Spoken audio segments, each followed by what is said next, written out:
introduce yourself to the camera, please. Okay. Introduce yourself.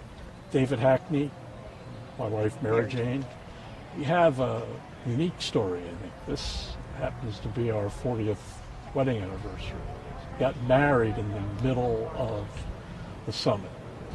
I was working as a reporter at the Evening Bulletin at the time, and about 20 or 30 of our guests were coming from the paper.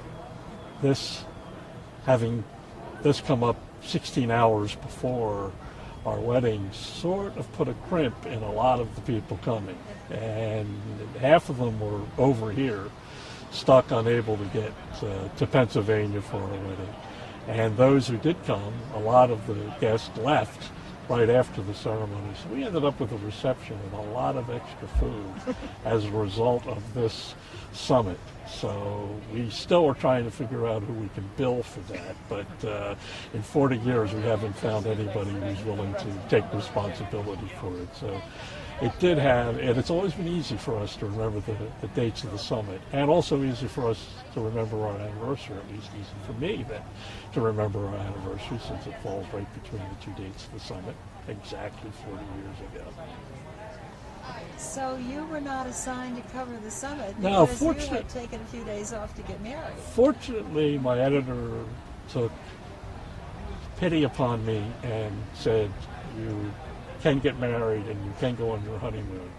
So I was freed from that.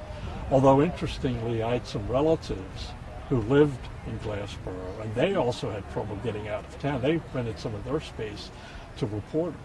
So they were crowded and they were late getting to the wedding. So there were just a lot of things that caused some chaos at our wedding as a result of the summit. But of course, nobody knew it was coming. And that was the thing that sort of threw everybody's plans at the last minute into some disarray. But we got off on our honeymoon, and on the 25th, they had the next meeting here, and we didn't think about it for a week, and came back, and by then all the excitement was over. We can also give testimony to the fact that it was the hottest day of the year. It was 98 degrees, and we were married in an unair-conditioned church. So it was 90. If it was 98 degrees over in Pennsylvania, it was very similar here. So it was. I can understand why they had to bring air conditioners into this building. Oh, certainly, yes. Now, several people have talked about traffic congestion, and someone mentioned that the turnpike was closed, but I hadn't thought before about the bridges back and forth from Philadelphia. They were open, as far as I understand, because my relatives who lived over here were able to get to our wedding in Pennsylvania, and what they were talking about most was how crowded the town was and how they were making some money off of it because they were charging exorbitant rent to the Associated Press to use part of their house. So they were very pleased with that. But they did have trouble getting out of town.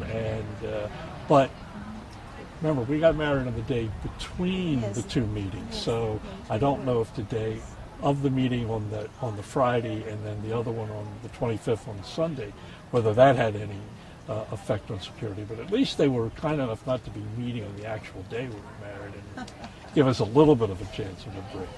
Well, thank you so much